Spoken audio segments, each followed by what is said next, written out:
قرآن پاک کے اندر اللہ جل شانہ نے ارشاد فرمایا والفجر ولیال العشر، صبح کی قسم اور 10 راتوں کی قسم، یعنی کہ ماہ ذوالحجہ کی جو 10 راتیں ہیں اس کی صبح اور اس کی 10 راتوں کی اللہ نے قسم فرمائی۔ تو دوستان محترم، ماہ ذوالحجہ کو ذوالحجہ اس لیے کہا جاتا ہے کہ اس بابرکت مہینے کے اندر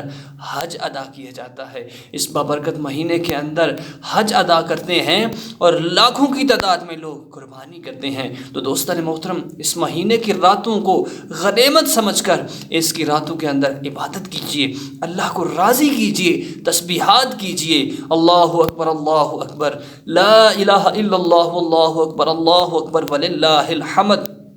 اور لبیک اللہم لبیک، یہ تسبیح کیجیے، اور اس کے ساتھ ساتھ سبحان اللہ وبحمدہ سبحان اللہ العظیم، اور اللہ کے بارگاہ میں اپنے ہاتھوں کو اٹھا کر دعا کیجیے، لمبے لمبے سجدے کیجیے، جو مانگیں گے اللہ آپ کو عطا فرمائے گا۔